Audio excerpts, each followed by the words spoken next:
The Sanhedrins were around 250 BC. They took this creation story from our African ancestral Memphite theology story. The Memphite theology story goes back 4,100 years BC. That's long before the Mosaic creation story. Our ancestors produced the first creation story known to the world. And as I started with the beginning where God says, let there be light, what was prior to the light? That means blackness. So God dwelt in total blackness. But long before the Jehovah creation story, long before there was a God named Allah, long before the term God today, our ancestors had a monotheistic concept of one God countless thousands of years ago throughout the African continent. In West Africa, we call God Eledamere.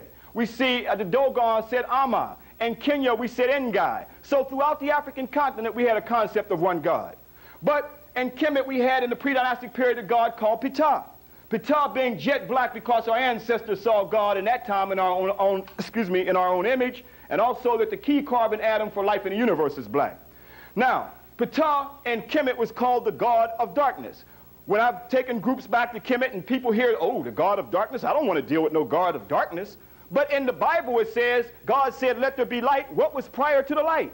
Darkness. So here we see the God P.T.A.H being jet black. Show before the Jehovah God creating Adam out of the clay of the earth, our ancestors had the God Canaan creating man out of clay right here on the potter's wheel.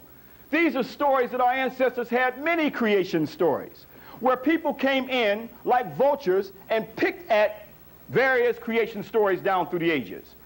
So again, brothers and sisters, it's up out of the African Nile Valley that we're going to go today. Let's get into the land of Ethiopia because this is the first nation that is spoke of in the Bible. So let's deal with this nation that is still in the Bible today. Let's first go to Webster's Dictionary. Interesting enough, we have Ethiopia. Right above Ethiopia, you can always find the root of the word. We have ethics, the science which studies man's morals, duties, and principles. So man's morals and duties and principles is in the land of Ethiopia. Ethiopia, an ancient country in northeastern Africa, the official English form of the native name of modern Abyssinia. Ethiopian, of or relating to Ethiopia or its inhabitants, of or relating to or designating Negro. Keep in mind, Negro is a Portuguese term. That's not a name imposed of African people, but clearly we see where Ethiopia is. So they clearly, the whole backdrop is all Africa. So now that they know that you know where the Garden of Eden is, now let's see what's going to happen here. Now, King James Version, Genesis chapter 2, verse 13, and the name of the second river is Gihon, the same as it that compasses the whole land of what? Ethiopia. Okay, that's the King James Version of the Bible that was written in 1611 AD. Now, although that Bible was changed, it's been changing down through the ages. Now God's going to send us a new Bible express from heaven.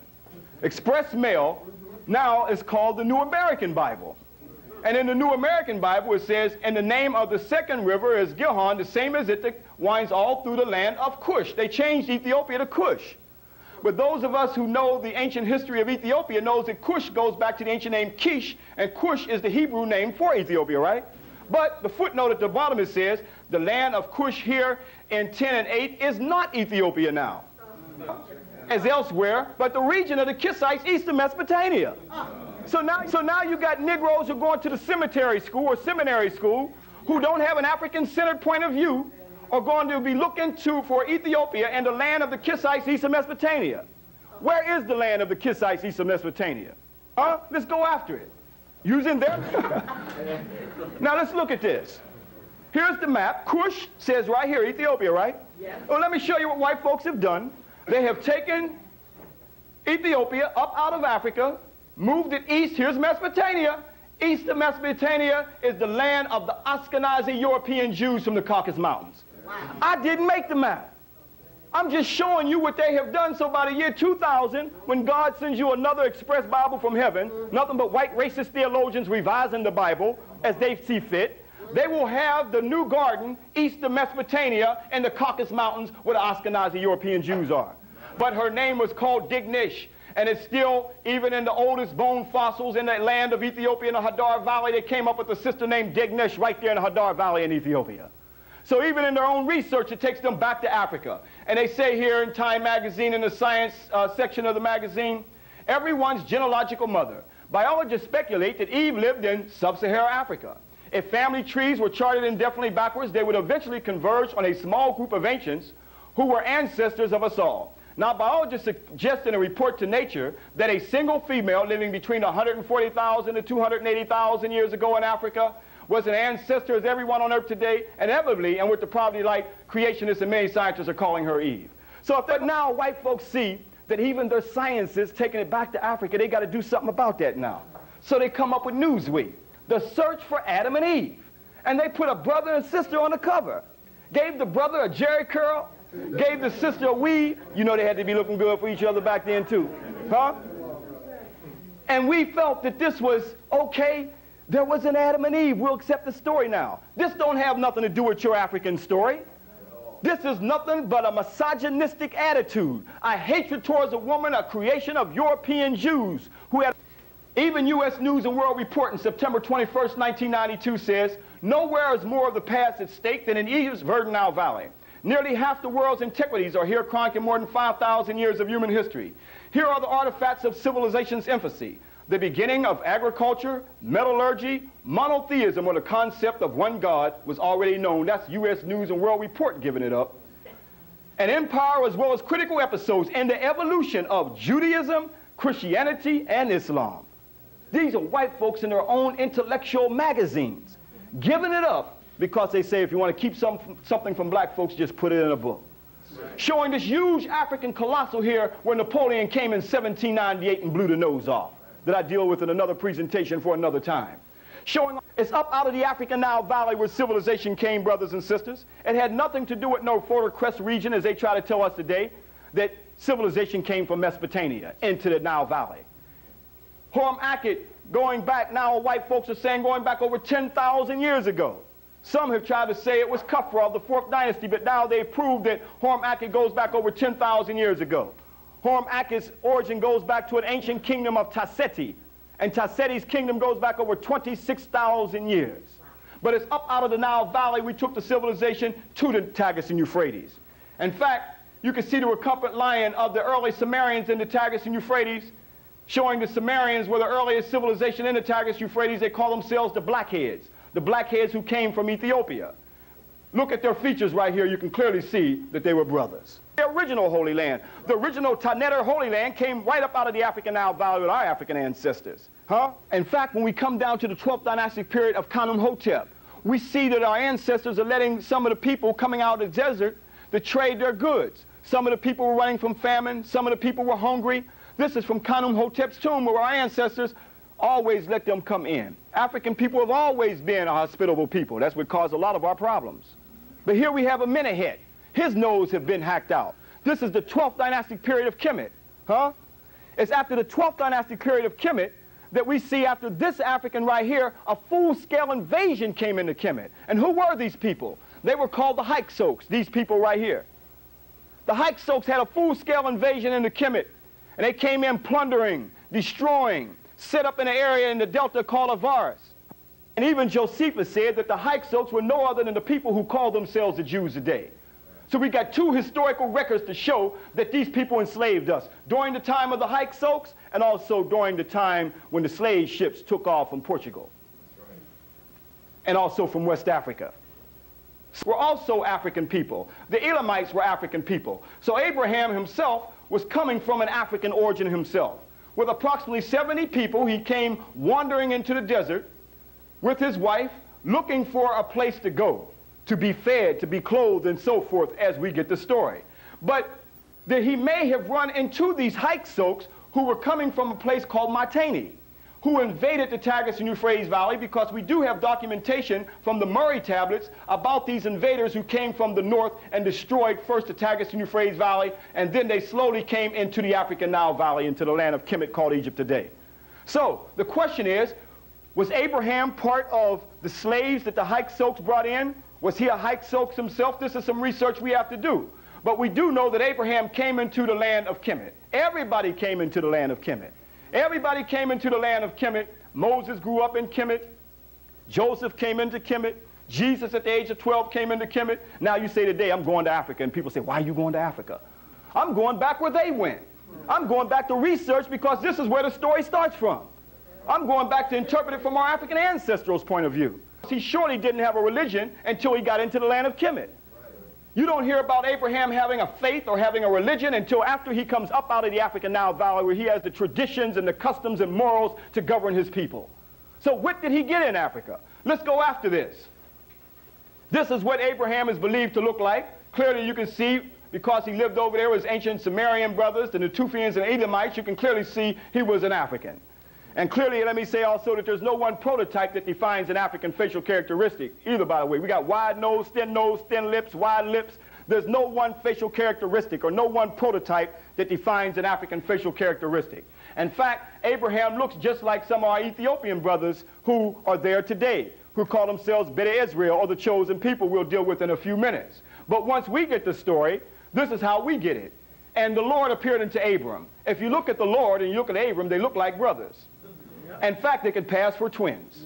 That's how we got the story. Supposedly, the Lord tells Abram to take his wife Sarah into the land of Kemet, into the land of Egypt.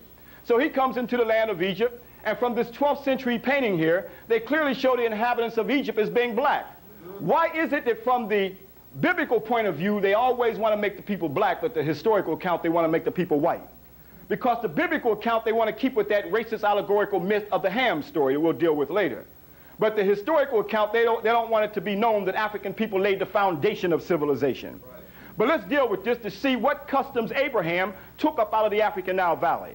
Because we are told that circumcision came by way of Abraham. He was the first one supposedly circumcised Isaac, if you're a Hebrew, and Ishmael if you're a Muslim.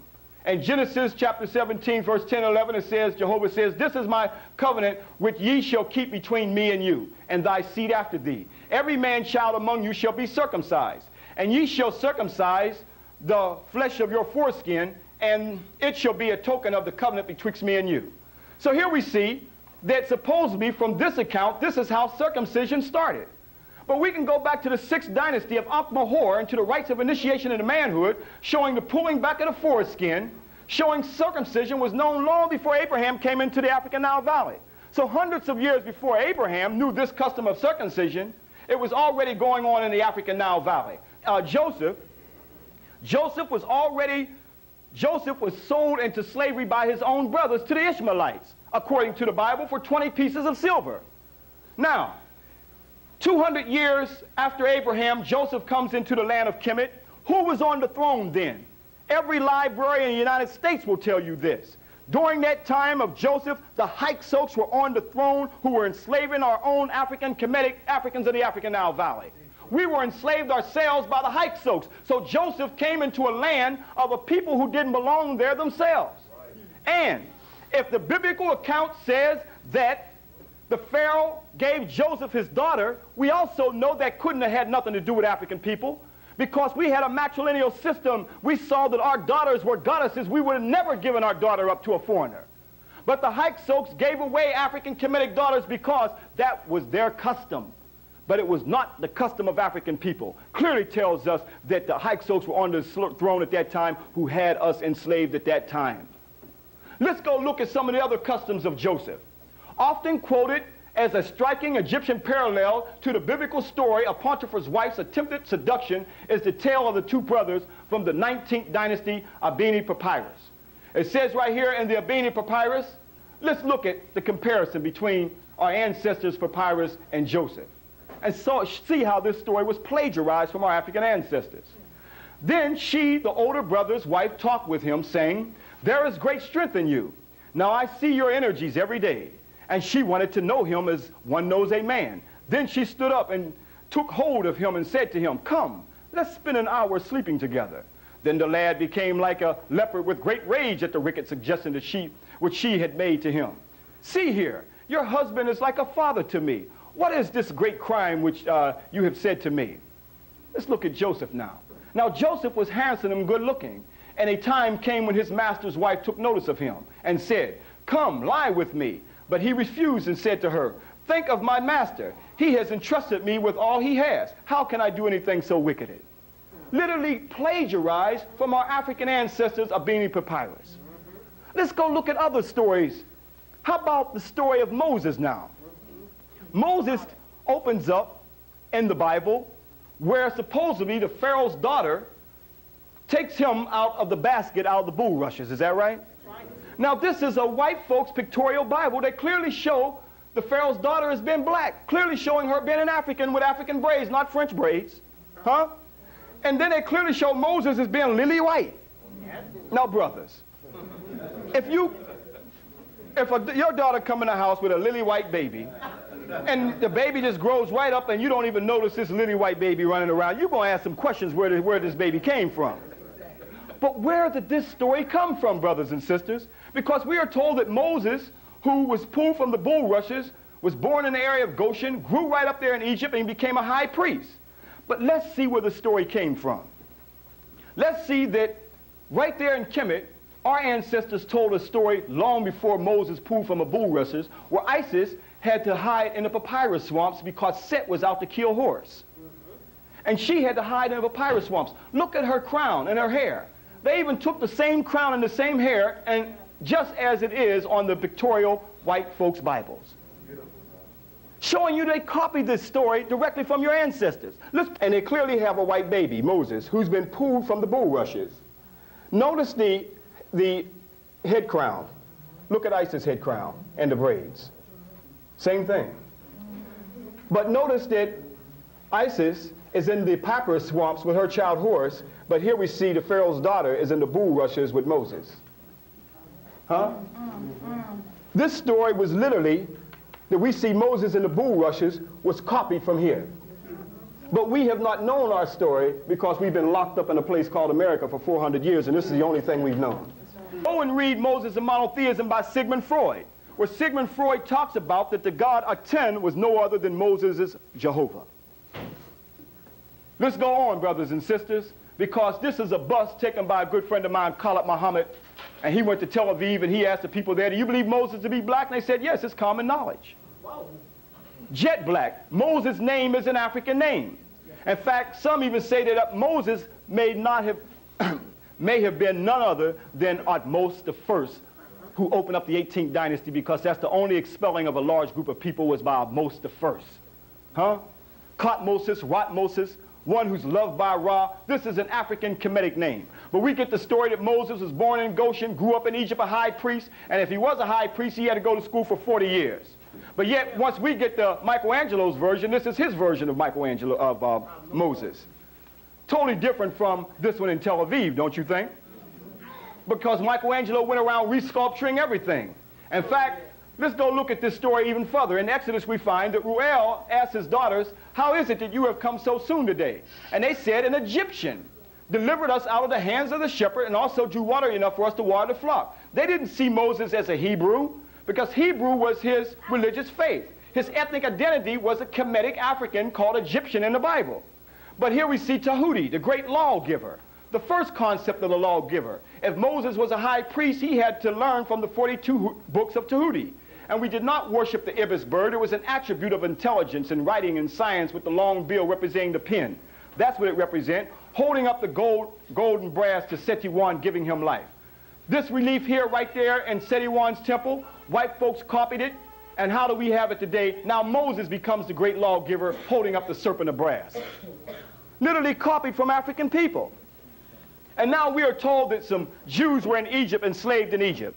No documentation I haven't seen in 14 years of my life, going back there looking at the reliefs on the monuments, on the temples and tombs. No accounts of nobody enslaved. Just grand master builders, who were the first grand master builders, long before some Solomon. Our ancestors clearly showing them they look forward to building just like people do today. But now we got the story, we got some white folks now enslaving some other white folks. See how they just switch up on you on the story? Now the Egyptian Kemetic people are white, now some other white folks become white. Brothers and sisters, let's go to the Europeans' own documentation in the video, the Bible and the history, to see what they also have to say about the enslavement of the Jews.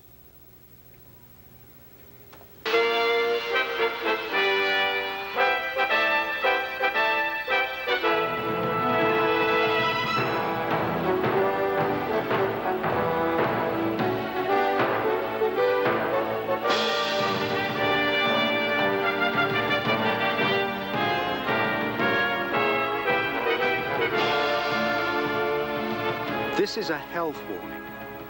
If you want to go down to Egypt, to look for Abraham and all his family, to continue the intellectual journey of the book of Genesis, then leave the cinema behind you. Its vision of ancient Egypt, based on Victorian paintings like this one.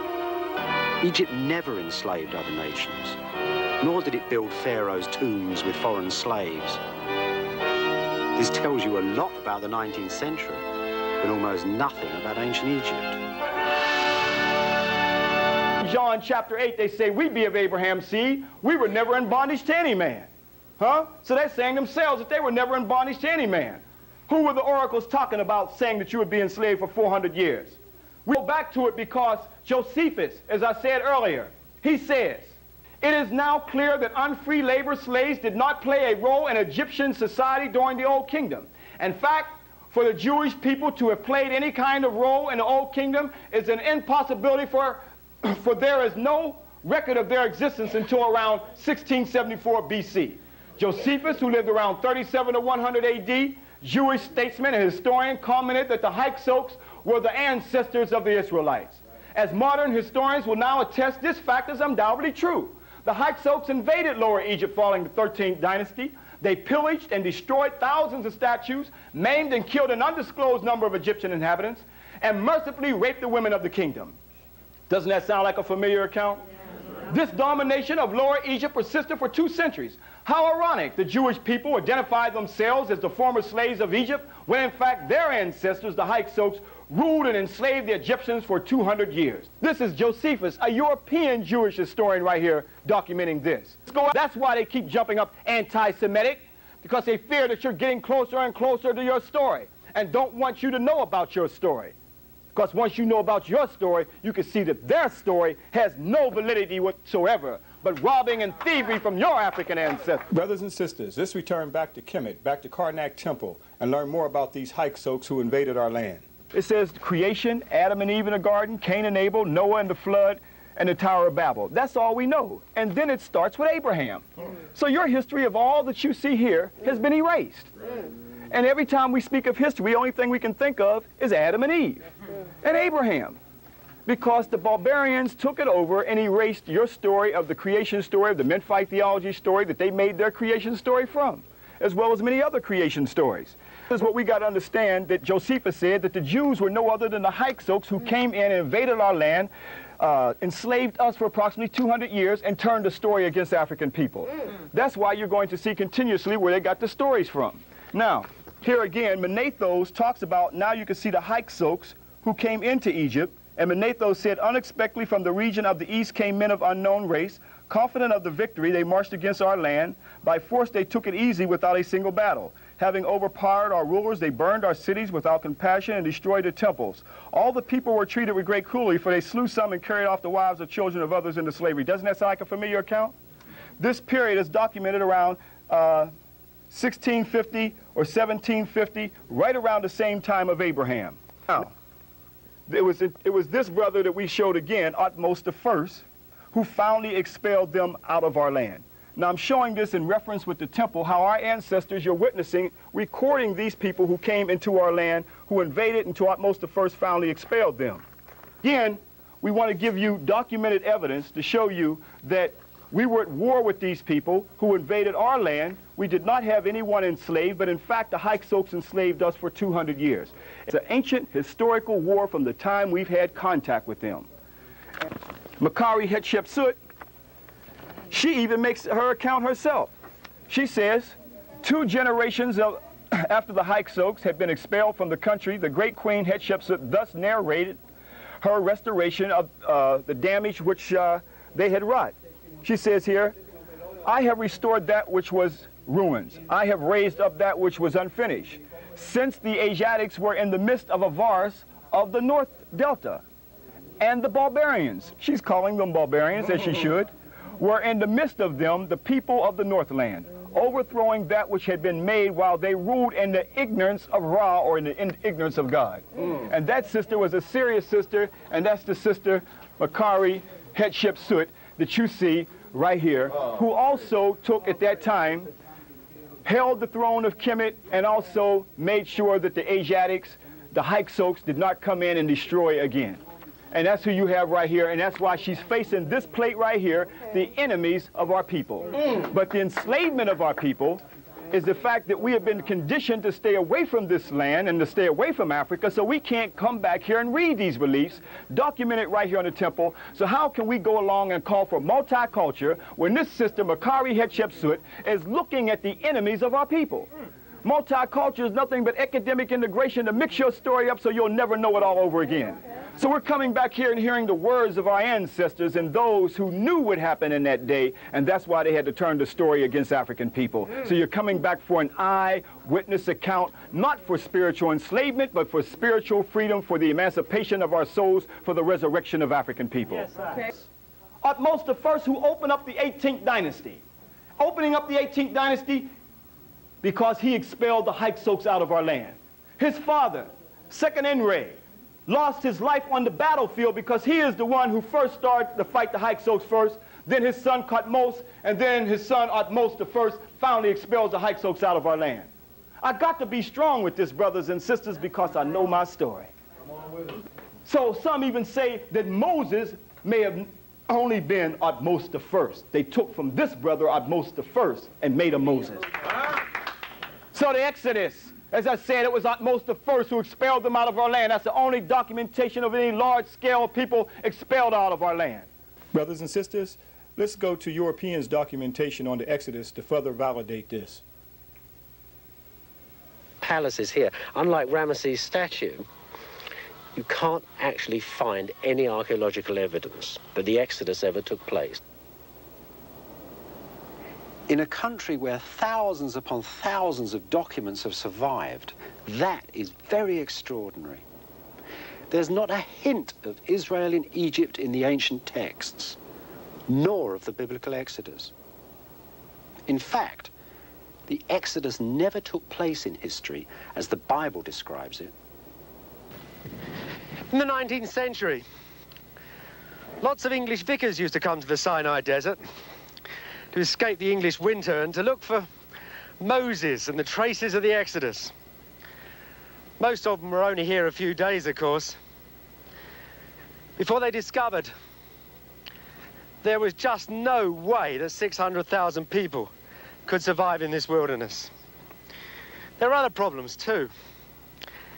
In a place where you can find traces of Bedouin encampments, just 2 or 3 people who stayed one night thousands of years ago, there was no trace of these 600,000 people. And that's the biggest number of people that have ever been here, apart from the 2 armies in the recent wars. Then there's another problem, the ancient Egyptian records. There's no record of the quarter of the population of the country ever getting up and leaving, either. Oh, well, say the experts, that's because ancient people generally get the numbers wrong. Let's fine it down. Instead of 600,000, let's call it 5,000. And let's say that the miraculous parting the Red Sea was actually caused by a volcanic explosion that somehow created this enormous tidal wave, and on you go with these explanations. And the only Exodus when Utmost the first expelled these people out of our land. No Exodus whatsoever. In fact, European Ashkenazi Jews say it themselves. This is from Globe Mail, Toronto, Canada. Thursday, 18th February 1988. Evidence from the Sinai. Biblical Exodus, a myth, archaeologists suggest. Evidence from the recent excavations in the Sinai Desert indicate there was no exodus by the Jews from Egypt, an Israeli archaeologist says. Eliezer Orem, a Ben Gurion University professor, you can't get no more Ashkenazi Jewish than that, who from 1972 to 1982 oversaw the excavations of 80 sites in the Sinai Peninsula, land bridge that links to present-day Egypt and Israel. Said his research indicate that Egypt controlled the area during the time when the Exodus, generally supposed to have occurred around 1300 to 1275 BC. Showing right here, they're saying it themselves, the biblical Exodus was nothing but a myth in their own secret hierarchy of rabbis. The main purpose of the Exodus story is not to describe history. The main purpose of the Exodus story, as it was created by the pre-scribes who lived in Jerusalem, was to glorify their God and to make their God look greater than any other God. And what they used was a series of old legends and distorted memories which they put together to create this story which has no relationship to history. Medu Neter, the Medu Neter of our African ancestors, and see why they don't want us to know our story. This symbol means Ursa. Ursa Ma'at Ra, Septepen Ra, Neptui Sarah. That language sound good, don't it? That's our language, boy. Now, what does it mean? Why they don't want you to mess with Kemet? Let's break the name down now. Ursa means power. Of Ma'at, meaning truth, justice, and righteousness. Of Ra, meaning God. Neb means Lord of the two lands, Upper and Lower Egypt. Okay? Key point right here. Septepen Ra. What does Septepen Ra mean? Chosen by God. European Jews took the concept of God's chosen children out of Ursa Ma'at Ra Septepen Ra's name and called themselves God's chosen children. That's why they don't want us to deal with Kemet. Huh? That's why they don't want us to deal with Kemet, brothers. There was a story where Ramses, this African pharaoh who's been most persecuted in the biblical account, that he enslaved some people, and that Ramses, and also mostly through Cecil B. DeMille's movies, that's where most of us have become victimized into believing this story, that through the Exodus, the people left. And then God sent the people across the Red Sea. Moses took and raised his magic rod, and the Red Sea opened up. Is that right? And then these people came across the Red Sea, and then they closed the Red Sea and caused Ramses' forces to be flooded over. Is that right? Well, let me tell you a story in the 4th dynasty. That is the Magician of Khufu, and his wife, Khufu's wife, dropped her gold charm down into the Nile. And she came crying to him and said, I dropped your gold fish-shaped charm down into the Nile that you gave me. And Khufu said, no problem. I will get my magician to part the Nile. So he in turn raised his magic wand and parted the Nile, and then he in turn went down and got the fish-shaped charm. So here's a story that goes back in the 4th dynasty, long before some people were called Jews were even on the scene. Let me also show you on the reliefs here. Now this is Ramses. See his chariot right here? This is his chariot. This is the Battle of Kadesh now, carved in stone over 3,000 years ago. Now, look at Ramses running the Hittite forces into the Orontes River.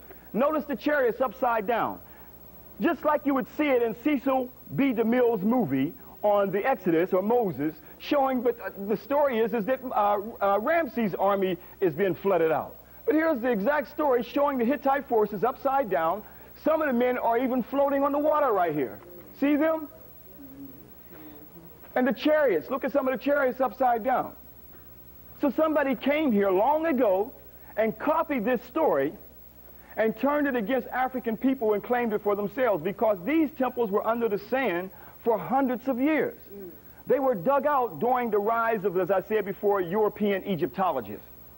Okay, Egyptology, and with the rise of Egyptology, this is what caused these temples to be dug out of the sand. The rod and flooding out Ramses' forces. No documentation at all. But there is a story that in the 4th dynasty that the Jeddah monk held his golden rod because Khufu's wife dropped her gold charm down into the Nile. And she went crying to him that I dropped your gold charm down into the Nile. He said, no problem, I'll call on the Jeddah monk. Go read the literature of Kemet. And the Jeddah monk came and took his golden rod and parted the waters and went and got the gold charm. That's the 4th dynasty, long before Charlton Heston did this, up in Universal Studios. You can go right up in Universal Studios and see how Charlton Heston went right up there and made the movie. They parted the water, a little tram goes down where they made the thing at. So they try to blame it on Ramses' 13th son, Merneptah. They said, well, he got a lot of salt in his body. Well, we always use natron to mummify the cot that they call the mummy today. The next question came, well, how is it that the Red Sea washed his body across the desert, then down into his tomb, his body flipped up and down into his sarcophagus and the lid shut? Any excuse is better than none, I suppose. But other stories of the judgment scene on the papyrus here showing Oni being led by a horse. We didn't worship the animals. The falcon represented the sun because it flew in the sky all day. Showing where, as he comes and leads him into the spiritual realm. Notice as he comes before the great god Asaru and the canopy, he bows down and his hair turns white. Do you know of another story that another man who went on top of a mountain and his hair turns white right here, Moses, where he meets God on top of Mount Sinai or Mount Horeb? They haven't made up their mind what mountain it was. And supposedly God is in a burning bush. A burning bush. Now, if you was talking to God in a burning bush, they would call you animate. And supposedly his hair turns white, copied it from the papyrus of Hunefer, showing where Oni's hair turns white when he came before the god Asaru. Just like James would run through the court and grab young boys' buttocks and so forth. So the Pope of Rome, he rebelled against James behind this, and James said, later for Rome, we'll write our own Bible. We're the king of this day. So he got Sir Francis Bacon, Henry Saville, and others to sit down to write the King James Version of the Bible. That's why it says the Holy Bible, containing the Old and New Testaments, translated out of the original tongues, and with the former translations, diligently compared and revised. Diligently compared and revised. All these Bibles down through the ages is what he's talking about. Commonly known as the Authorized King James Version. His version. Tell you on the first page, King James Version. Then they brought us on some ships called the Good Ship Jesus, the Grace of God, and the Holy Mary, where the ship docked at Jamestown, Virginia. And then they gave us the King James Version, where it's a manipulation and distortion, meaning that there's some things in there we need to know, but there's some things in there that we don't need to know. But you need to know your story first before you go after this book. Then you can have critical, analytical analysis in reading the book. We go and look at Proverbs. The simple believeth every word, but the prudent man looketh well to his going. We look well to where we're going, brothers and sisters. We find that the goddess Hathor, as I said before, an African's concept of our theology or our spirituality, we said for there to be a god, it had to be a goddess. And for there to be a goddess, it has to be a god. So our ancestors had Hathor, who was the goddess of love and beauty. And her symbol was the cow. Why? Because she was also the great mother that ate from the great Mother Earth. But she also, and the story that tells that she brought the first flood on mankind. There's a story that Ra was dissatisfied the way man's behavior was, so he sent Hathor out to flood out man. Guess what? Through her menstrual cycle. And she flooded out man, and Ra changed his mind and felt that man could bring on good deeds, and told the other men to cover themselves with red dye because Hathor was coming, and if you were covered with red dye, she would think that she got that portion of the land. And she didn't flood out those men. That was the earliest concept of the flood story. That's why the European Jews brought on the story of the menstrual cycle of the woman's. Menstrual cycle representing the curse, because the first story was Hathor flooding out man through her menstrual cycle. It was also known as the golden cat, the golden vase, as you see her here, Hathor, with Ra, the sun disk down between the horns of the cow. That's why the golden calf was no other than Hathor, the worshiping of the goddess concept. So the Europeans' destruction of the golden calf was no other than Hathor, as we see her here as the golden vase. This was the goddess concept that was known in Kemet. Again, that's why we got a pictorial picture of it, because they copied it right from Kemet, as you see Hathor in the Cairo Museum with the sun disk Ra down between the cow's horns here. Look very closely now. Once we continue, we find, look at the picture. Now we can see the Sanhedrin Jews coming, showing where his hand is down between the cow's horn, where they've taken the sun disk Ra off the top of Hathor's head and put it on top of their head. This is the transfer from the matrilineal system of Africa to the patriarchal system of Europe, and this is what started the misogynistic attitude or the hatred towards the woman. Can't go to Mount Moriah and find Solomon's temple nowhere in Jerusalem. Just a feel, they say Solomon's temple used to be here. When you go to Africa, there's no used to be's. But where they get this concept from? Where they get this concept from? Showing the hypostyle halls and the holies of the holies where the ark was placed. Where they get this concept from? Right up from Africa, showing Karnak, or Waret as our ancestors called it. Showing the hypostyle halls and the holies of the holies all the way in the back of the temple where the ark was placed. Showing you that's why they give you a picture version, because they were copying it from you. But yet, Masons run around talking about they are the Grand Master builders. Solomon was the Grand Master builder. But yet you can't go nowhere and find Solomon's temple. Why can't the Grand Master, not the Grand Master, but why can't the Masons come back here? Huh? The Eastern Stars and the Elks fellows and the Odd fellows and all of them, why can't they come back here? And see They had nothing to do with Solomon. It was taken right off from African people. In fact, the ark was placed in the back of the temple and the holies of the holies. And it was the portable guard house of Amun, where the high priest of Amun would carry the ark known as the Opet Festival. And they would carry it to the next temple of Waset, known as Luxor, to meet his wife Mut, showing the union of the god and the goddess. This is what our African ancestors taught. And Europeans came and copied and corrupted this story of the ark. And we find it, the ark right there, carved on the temples in the holies of holies right there in Kemet. And you see the cherubims, as it's called in the Bible, and the god Amun, not Jehovah, communing between the two cherubims who are on the mercy seat, which the mercy seat was placed on the ark. Let's go to the Bible and see where they literally copied this. In Exodus it says, verse 25 through 20 and 22, and the cherubim shall stretch forth their wings on high, covering the mercy seat. With their wings, and their faces shall look one to another. Isn't that what you see right here? Their faces shall look one to another. Is that what you see right there? Yes. Right. Okay. So it goes on to say, toward the mercy seat shall the faces of the cherubims be. And thou shalt put the mercy seat upon above the ark, and in the ark thou shalt put the testimony that I shall give thee. Verse 22, and there I will meet with thee, and I will commune with thee from above the mercy seat, from between the two cherubims which are upon the ark. Jehovah God saying, I will commune with thee from between the two cherubims which are upon the ark. Where they get it from? The God, not Jehovah, but Amun-Ra, communing between the two cherubims which are upon the ark. Literally copied from your African ancestors. That's why they don't want us to know our story. The story about Solomon, because he was supposed to be so wise, right? Let's see how wise Solomon really was when we look at the writings of Amenemope. And Proverbs, the teachings of a Solomon says, incline thy ear and hear my words, and apply thy heart to apprehend.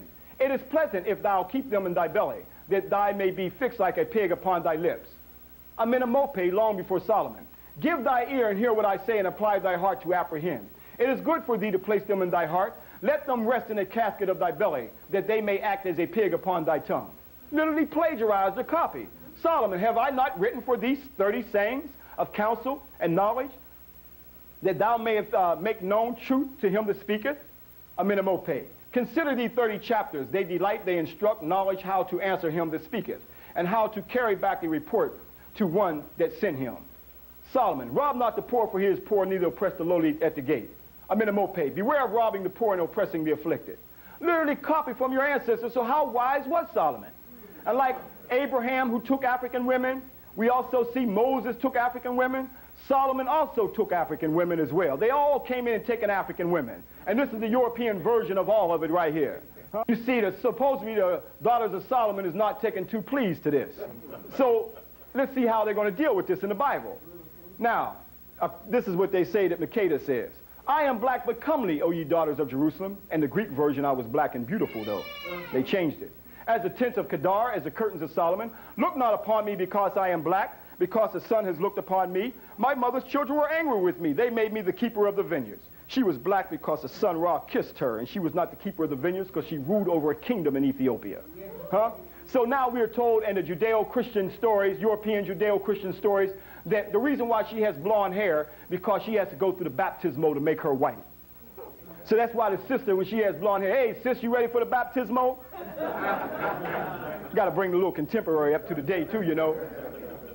But this brother right here is in the Bible of the 25th dynasty, the Nubian brother named Taharka. Taharka, like many of the Nubian brothers, they were the mother of Egypt. And they had to many times come in and save Egypt from the invaders. At this time, this brother had to come and save his own African Hebrew brothers from the Assyrians, as it tells us in Kings in the Bible. And when he heard say of Taharka, king of Ethiopia, behold, he has come out to fight against thee. He sent messengers again to Ezekiel, saying, thus shall ye speak to Ezekiel, king of Judah, saying, let not thy God in whom thy truth deceive thee, saying, Jerusalem shall not be delivered into the hands of the Assyrians. So here we see Taharka saving his own African Hebrew brothers from annihilation of the Assyrians. He didn't wonder and say, well, they're Hebrews, I'm not going to save them. He saw that they were Africans, so he went out to save them. That's an account that we need to get back to today, because although we may be Muslims, although we may be Christians, we may be Hebrew, we're all Africans, and that's why they kill us, as Malcolm told us. Let's go on, brothers and sisters. These were the African Hebrews that Taharka was saving around 650 BC, clearly showing what they looked like back then. Portraits of the black Judeans from the southern Canaan around 650 BC. So, when we went back under, They were actually saying this right here when he was calling them from the synagogue of Satan. Who else is a political offender? Look at this picture. I showed this in D.C. Brother Khaled looks just like the oldest picture of Jesus of 300 A.D. All they have to do is put some hair on him. They even got the same, their eyes are even looking the same. Huh? And it says here, Khalid Muhammad was an equal opportunity offender, excoriating the Pope and Jews and others. Excoriating means to savagely attack. Huh? Had to put some savage in there, you know. So, Christ condemned to death by the Jews as a political offender, so what they did to Jesus was the same thing they were trying to do to Brother Khalid. Because Brother Khalid was only doing what Jesus was doing in his day. The true revolutionary that we don't know nothing about now. So let's go after this. So, in Acts chapter 10, verse 38 through 39, it says how God anointed Jesus of Nazareth with the Holy Ghost and with the power, who went about doing good and healing all that were oppressed of the devil. Aren't we oppressed by the devil? Suppressed and depressed? And we are the witness of all things which he did both in the land of the Jews and in Jerusalem, who they slew and hanged on a tree. This is what they did to Jesus, hanged him on a tree. Then they took him down off the tree and put him on a cross. So by hanging of the black man was like hanging Jesus all over again. Didn't J. Edgar Hoover say the fear of a black Messiah? So in the psychic of white folks, they fear a black Messiah. But take our Holocaust, sweep up on the rug, don't say nothing about it. But everybody else can talk about theirs. But I can't show mine. I'm racist in reverse to deal with mine. Huh? I'm anti-Semitic to deal with mine. Huh? These are the games that they put on us. Let's look at this. Peace be upon our brother. So, this is the African revolutionary that they hanged on a tree. So by hanging Jesus, again, it was like hanging the black man all over again, who they saw as that black Messiah. So, brothers and sisters, Jesus doesn't let up. JC's still keeping it up. John chapter 8, verse 44, ye are of your father the devil, and the lust of your father you will do. You know how they were having sex with sheep over there in Europe and brought syphilis over here to the Native Americans? Huh? This is the lust that they were into and the bestiality that they're into today. Goes on to say, he was a murderer from the beginning and abode not in the truth, because there is no truth in him. When he speaketh a lie, he speaketh of his own, because he is a liar and the father of it. Even the red man told us that he spoke with a forked tongue. But he was a murderer from the beginning. And there is no truth in him. When he speaketh a lie, he speaketh of his own, because he is the father of the lie. Brothers and sisters, let's go to their own white brothers and let them tell us what kind of lust they were into. Of the Pharisees. Great academies of the rabbis were established and thousands of new laws formulated. There, those same Pharisees who killed Jesus Christ remained the undisputed rulers of Judaism. In Babylon, the Pharisees codified their oral traditions into the Babylonian Talmud, the written form of that oral tradition which Jesus so bitterly rebuked. The Talmud reveals how deep was Israel's apostasy. It produced the Talmud, a work which has aptly been called a monument to human folly. The Talmud also helps us understand the basis for Christ's unflattering descriptions of the Pharisees. Jesus described the Pharisees as hypocrites, children of hell, blind guides, whited sepulchres, full of dead men's bones. He even described the Pharisees as children of their father the devil, a murderer from the beginning. The Talmud confirms Christ's word. In the Talmud, in Treatise Sanhedrin, an extensive passage describes the right of the Pharisee to kill anyone, just as long as he did so indirectly. As one of dozens of examples, the Talmud tells us that if one bound his neighbor and he died of starvation, he is not liable to execution. In such an indirect manner, the Pharisees also killed Christ. Manipulating the Romans to actually wield the spear and sword, the Pharisees claimed, as their descendants do today, that since the Romans were the direct cause of the death of Christ, it is the Romans, not the Jews, who are guilty. Christ also called the Pharisees adulterers, an adulterous generation. The Talmud provides generous loopholes for adultery. It says the penalty for adultery does not include sex with a minor, the wife of a minor, or the wife of a heathen. The Talmud also encourages seduction of unwed adolescent girls called designated bondmaids. But it's important how such rapes are performed. With the designated bondmaid, one is guilty only in the case of natural connection, but not in the case of perverse connection. The Pharisees reasoned that rape in a perverted manner is outside the jurisdiction of the law. Normal rape, however, was punishable. In 3 of the major treatises of the Talmud are found extensive passages which give legal endorsement to seduce and marry 3-year-old baby girls. In fact, many of the greatest rabbis of the Talmud, including Simeon ben Yochai, upheld this privilege. Today in Israel, thousands of Jews go to Meron every year to venerate the memory of Simeon ben Yochai, one of the most respected rabbis in the history of Judaism. In one of dozens of endorsements of child sex, Simeon ben Yochai said, "A proselyte under the age of 3 years and a day is permitted to marry a priest." Agreeing with ben Yochai, the great Rabbah said, "When a grown-up man has intercourse with a little girl, it is nothing, for when the girl is less than this, 3 years and a day, it is as if one put the finger into the eye." The footnote to this passage says, "As tears come to the eye again and again, so does virginity come back to the little girl under 3 years." The same section confirms that sexual activity with small boys is in the same category. The intercourse of a small boy is not regarded as a sexual act. This is where European Jews got together after the fall of Jerusalem in 70 AD and sit down and wrote into Noah the Ham story to write us out because they were stealing our land of Canaan at that time. So what did they do? At the conference of Jamnia in 90 AD, white racist rabbis, Ashkenazi European Jews, sit down and wrote in this Ham story. Supposedly, Noah was drunk and naked, a sin within itself. And Ham walks in and sees his father drunk and naked. And because he was drunk and naked, he went back to his brother Japheth, supposedly the Europeans, Shem, supposedly the Semites. And because he chuckled about his father's condition, then when Noah sobered up, he said Ham and his breathing would be cursed, and that's the reason why we are cursed today. And then we are told that God works in strange ways. No, white racist theologians work in strange ways. Wow. That's who works in strange ways. Huh?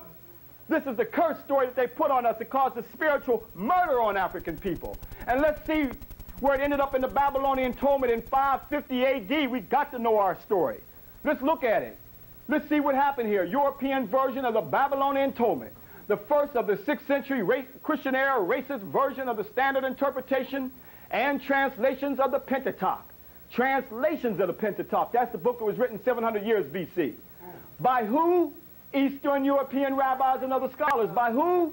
Eastern European rabbis and other scholars. What did they write in chapter 9, verse 25 through 27 of the Babylonian Talmud that spiritually murdered African people? And then the preacher told us God works in white racist theologians, Ashkenazi Jews work in strange ways. This is what they did to spiritually murder us. Beget the 4 sons whose children I would have ordered to serve you and your brothers. Therefore it must be Canaan, their firstborn, whom they enslaved. And since you have disabled me doing the ugly things in the blackness of night, Canaan's children shall be born ugly and black. Oh, no. Moreover, because you twisted your head around to see my nakedness, your grandchildren's hair shall be twisted into kinks, and their eyes red. And again, because your lips justed at my misfortune, there shall swell. And because you neglected my nakedness, they shall go naked. And their members shall be shamefully elongated. Men of this race are called Negroes. Their forefathers Canaan commanded them to love, theft, fornication, to be banded together in the hatred of their masters, and never to tell the truth. White racist Ashkenazi Jews wrote this. Is this not anti-black? Is this not anti-African? And then they're going to call Jesse Jackson anti-Semitic because he said gutter. Then they're going to call Louis Farrakhan what? Because he said, no, he's the one that said gutter religion. And Jesse Jackson said Hymietown. And they're going to jump all over them. But they wrote this.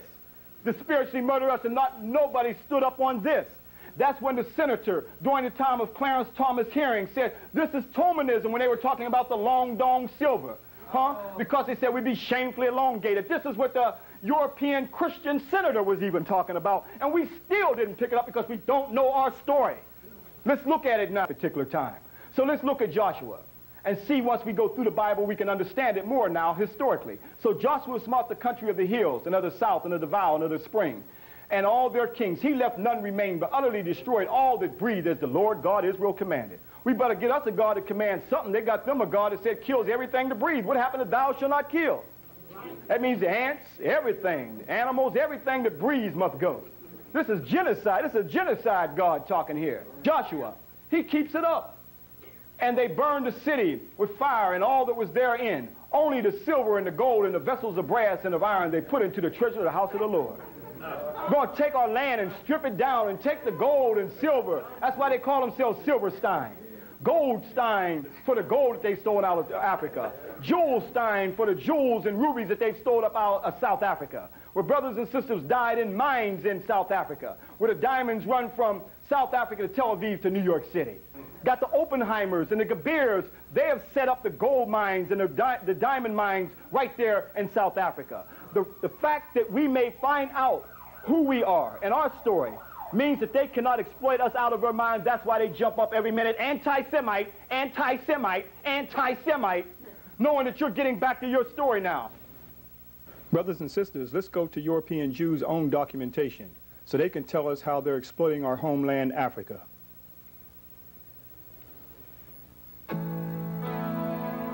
De Beers is very proud to continue the Diamond Decade by presenting its program for 1992. Most of the world's rough gem diamonds come through organizations run by the South African company De Beers, known in the United States by its famous advertising slogan, "A diamond is forever." Fewer than 200 diamond merchants qualify for a site, the privilege of buying directly from De Beers. Everyone else must buy in turn from them. Goldberg is one of the elite dealers who specialize in rare and precious stones. He has a team of cutters working just off Fifth Avenue. Some of the diamonds they handle will sell to royalty and movie stars for $1 million or more.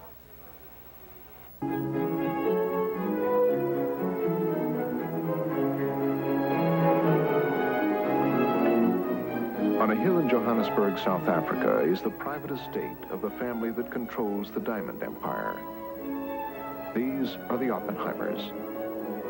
In 2 generations, they have built one of the most powerful industrial cartels of the 20th century.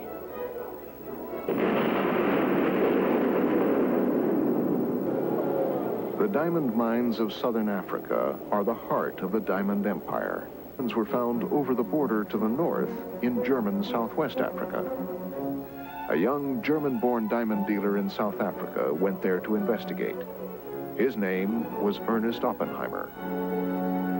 Ernest Oppenheimer, in 1914, 2 months before the outbreak of war, went there to survey the territory and came back with a report that was mind-boggling and subsequently hidden from the public.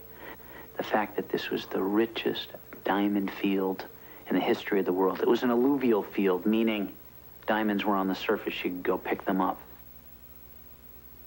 And in fact, they put what they termed back then natives, black natives, each put a tin can around their neck, and they line them up, and they get on their hands and knees, and they just pink, pink, pink, put the diamonds into the tin cans as they walked on their hands and knees. This is how rich the fields were. Oppenheimer saw an opportunity and seized it. Those that had diamonds, I took them as prisoners. I interrogated them, got information from them. I kept them as long as I wanted, week, 2 weeks, some of them months, and released them when I wanted. There was beatings, there was punishments without food. We did everything we could to extort the information from them. There was a stage where no one dared to pass from there, diamonds or no diamonds. So to put it bluntly, we were a terrorist group. That's what it amounts to. They marking out your jewels out all over the world, so you got to watch the diamonds that's on your hand now. It's exploiting us out of our mind. That's why they don't want us to know our story. That's why they still want to keep us suppressed and keep the self-hating and genetic library locked up. Because once we know who we are, how can they continue to exploit us out of our mind? Here it is. Jew, It says right here in Webster's dictionary, Jew, a descendant of Hebrew people, a follower of their religion, somebody else's. Jewel says right here, precious stones. See the prefix Jew? Jewel, precious stones, huh? Where those precious stones come from, your African ancestral homeland. Jewry, Jews collectively to a ghetto. Now, every time we think about ghetto, we think about our neighborhood when originally ghetto meant Jews' neighborhood. So here you see here an Ashkenazi European Jew here with the lock of hair.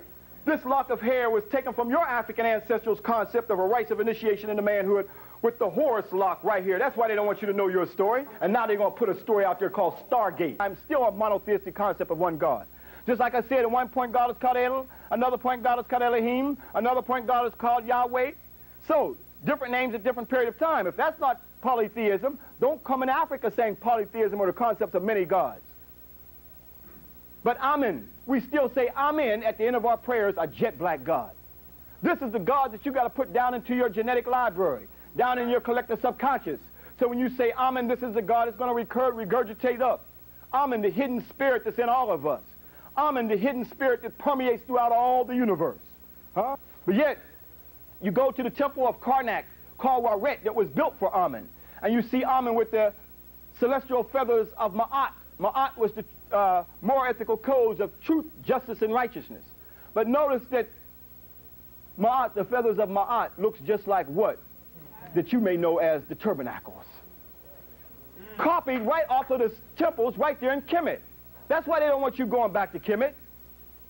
And this was right in Newsweek, another picture version of the tabernacle stones with the 10 Commandments on it, and it says right here, Moses. Few scholars believe that he actually wrote the 5 books of Moses, which includes a report of his own death.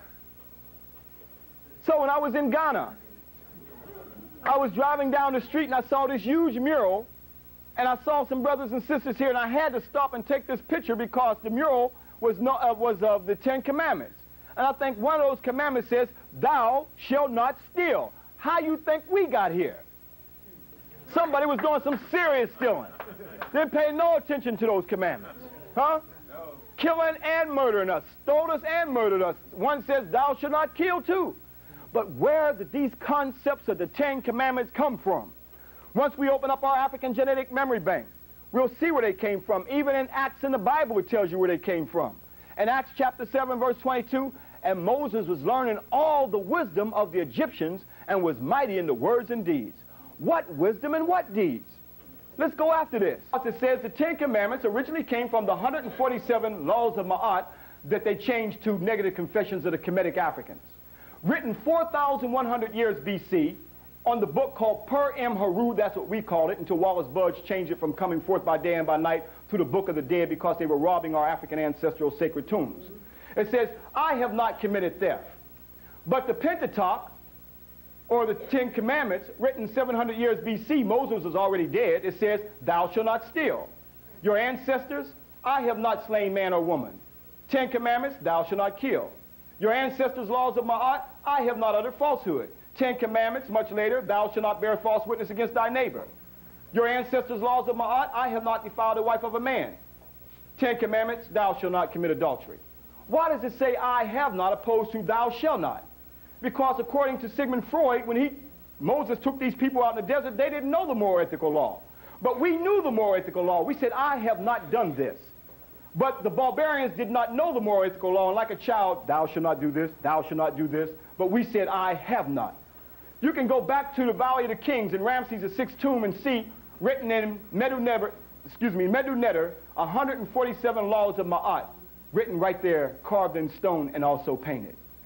Where it says Subet, Neptui, Neb, Ma'at, Murray, Amun Ra, Sarah, meaning king of Upper and Lower Egypt, who was lord of the 2 lands, who was lord of truth, justice, and righteousness, who was loved by Amun Ra, who was the son of God. Our brother is truly the son of God, as you see him looking at the original moral ethical laws. So, let's look at the chronology of the various Bibles that's been written. We see our ancestors wrote coming forth by day and by night, or Per-em-Heru, 4,100 years BC. We haven't written any holy works for over 6,000 years. Meaning that the P.T.A.H plagiarized from your ancestors coming forth by day and by night. That was 700 years BC.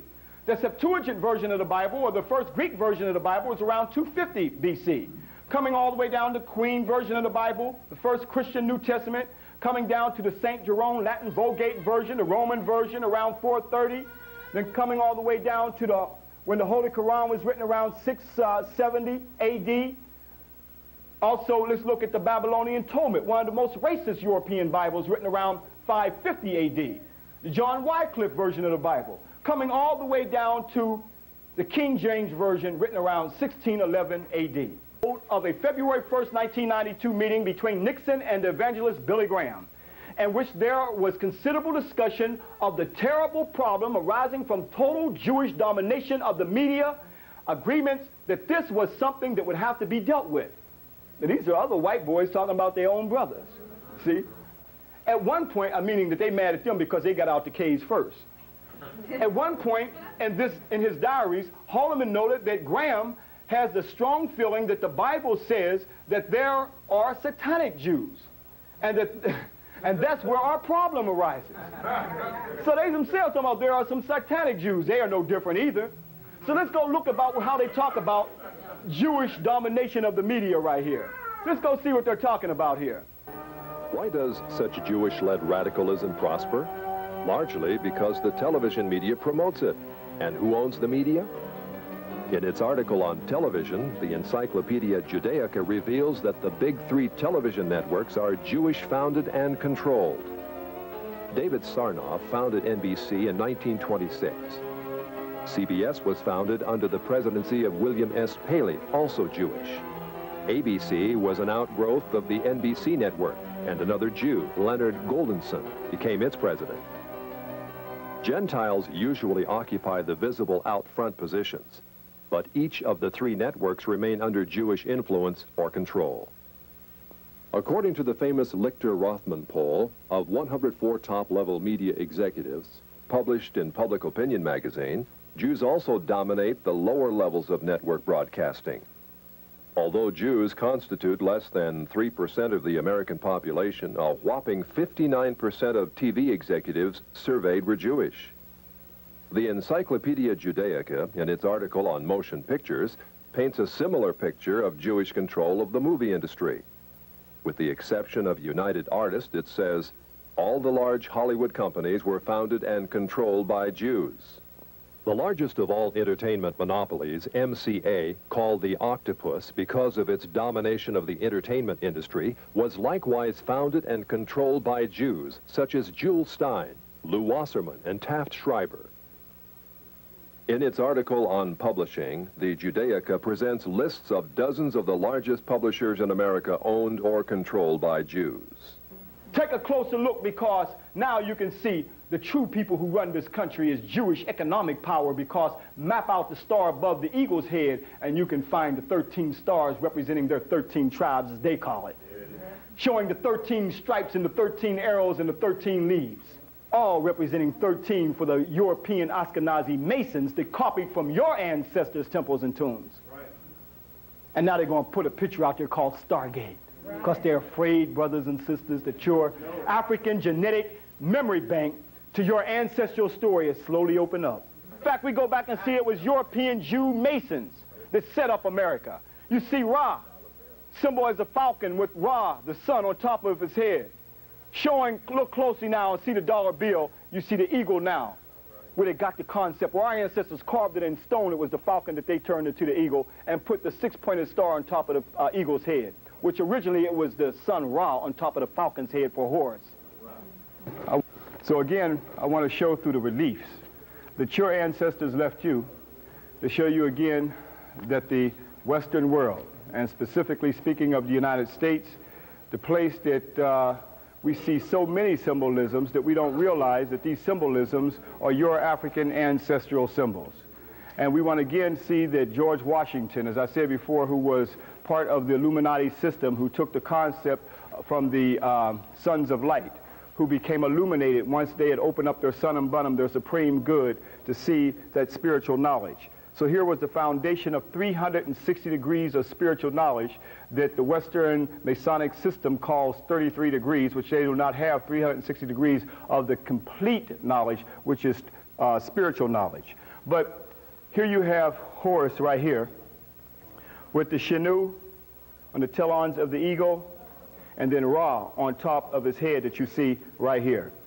Now, all you have to do is see the falcon and take and see even the presidential symbol as well as the symbol that's on the back of the dollar bill, and looking at both of them together, you can see now Ra has become the six-pointed star of the Star of David or the Mogen Da'u. And keep in mind that the Star of David for Israel today was started by Theodore Herzl to make up the symbol for Israel today. And that's, you could tell who runs America, because that is the Star of David and the 13 stars that you see right there above the eagle's head. Now look in the talons of the eagle, and you see now arrows and the leaflet, whereas in fact when our ancestors had it, it was the various symbols for the gnomes, or Shin symbol for eternity. So here you can clearly see, brothers and sisters, where this was literally copied right off of your African ancestral symbols. And you see pluberis unum, meaning one out of many, meaning this is the one of where it came from. This is where it all came from, and that's why Kemet had to be somewhere in the Middle East. That's why Kemet could not be recognized as part of Africa, because not only were we stolen as a people, but our knowledge was stolen right here off of the ancient African temples as you see right here. Now again,